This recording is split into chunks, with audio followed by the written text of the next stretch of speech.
Hello everyone, welcome back to my YouTube channel Hacker Fox. Hope you are all doing great. In this video, I'm going to tell you how to use OWASP ZAP tool. So this is a quite important tool in industries.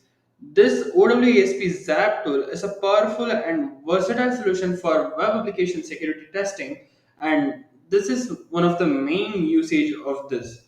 So some of the popular choice for choosing this tool in the industry is it is cost effective, it's open source and free. And this ZAP stands for Z Attack Proxy. So this ZAP is the abbreviation of Z Attack Proxy, and this tool is used for finding the vulnerabilities and security issues of a web page or web application. So here is what it finds out while crawling through the web. It acts as a man in the middle proxy. It actively and passively scans the complete web application, and it is more importantly user friendly. That is, it has a GUI, and it finds out about the security flaws like cross-site scripting, SQL injection, and insecure authentication. Today in this video, I'm going to show you how to use this tool. For before using this tool, we need to make sure that this tool is existing in our penetration testing OS, that is Kali Linux. So before we'll check that out, so I will type zap on my terminal. So for now, I don't have that tool. So to install this tool, I'll type the command sudo apt install zap proxy and then hit enter. So here it shows that I have already have the newest application of Zap proxy. I can find it over here in the start. If I type Zap, so I have this. Once I open this, I'll get to a window somewhat like this, and I'll just show you the walkthrough of this. Click on Zap, and this is the window what you get. So I have already done a session over here. I'm using this intentionally made vulnerable website, that is testphp.vulnweb.com, which is by Akunetics web application. So I have typed this URL over here, and I'm using Ajax Spider to crawl through the website and get all the information regarding that, such as hidden web pages and also many more attributes of the web application. So after this, I hit on attack, and it takes a bit time to reveal to complete its scan.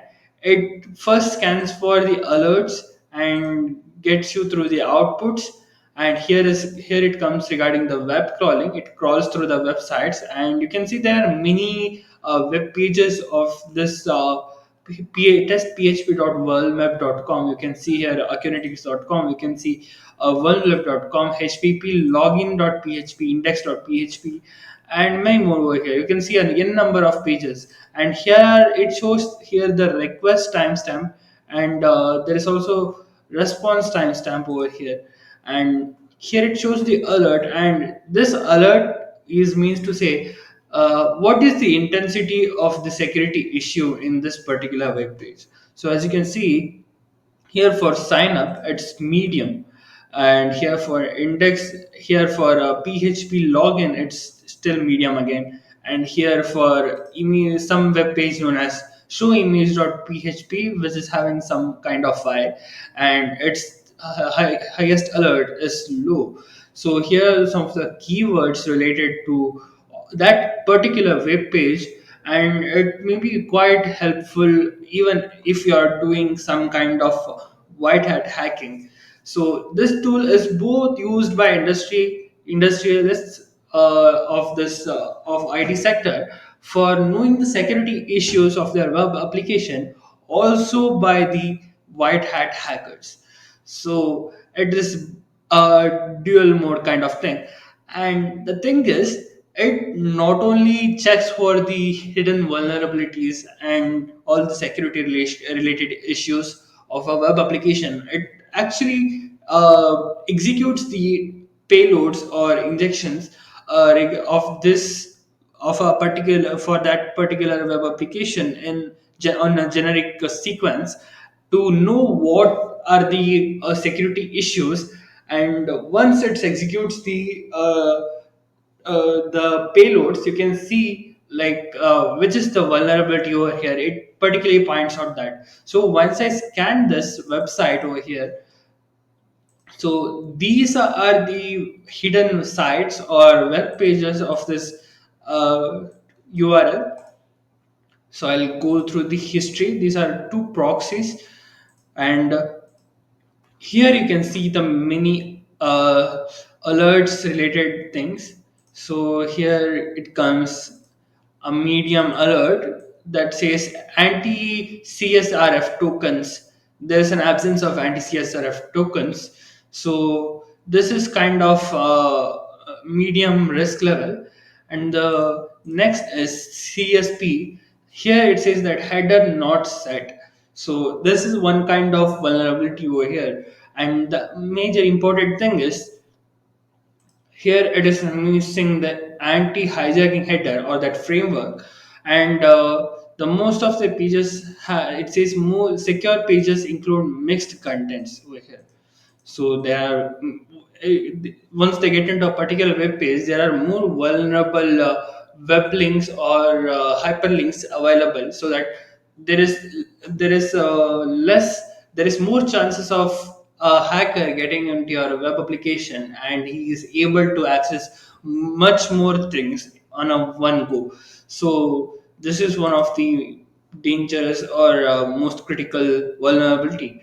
And here you can see there are many server leaks, cross-domain JavaScript file inclusion, and here another thing I can we can see here is authentication request identified.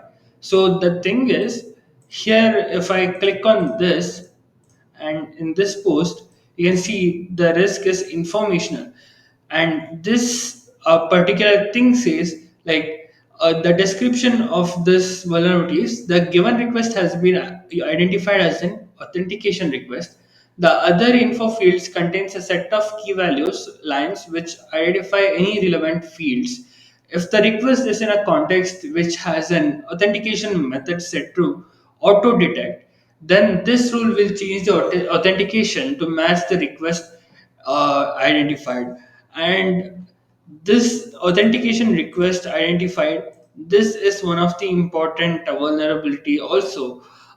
So this shows that we can bypass this website's login through SQL injection. We can hack this particular technically. So this shows all these things. Here you can see the host, that is testphp.worldweb, and these are the connection status, and content length is this. And as you go down here in the sites, you can see many more. Here you can see the contacts, pricing, everything. And if you go a bit down, here you can see the information disclosure. So this says that there is many information that is easily accessible, and it could be disclosed on an attack. And here is what it retrieved from the cache. Here are some data regarding that. In cross-domain JavaScript, so this is a script which can be exploited for getting into the web application. And this here over here is the cookie with same site attribute. So these are the uh, description and vulnerability of this website or web application, what we can see. So this is how this tool works. And this video is all about the active scan. This is completely a basic automated scan of OWASP ZAP tool. And as I said, it goes through, it shows you all the alerts. And here you can see the Ajax spider that crawls through the website. and gets all the information regarding that. And here is the active scan. It takes place when you when you hit attack over here. It takes a bit time. Wait till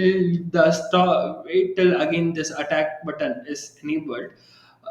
Then you can see all the requests, responses, everything over here, and you can traverse through all these vulnerabilities and the alerts, and you can see what are the major vulnerabilities in your website. So hope you got an idea on regarding this OWASP Zap tool. So this is one of the most important open source tool topic in the field of cybersecurity, and there are many more tools regarding this. And apart from this, this is a quick automated scan. As you can see, this is a quick automated scan. In my upcoming videos, I'll also show you how to do a manual exploration and what are the types of changes we can do in this Zap tool to enhance the scanning abilities. Thank you.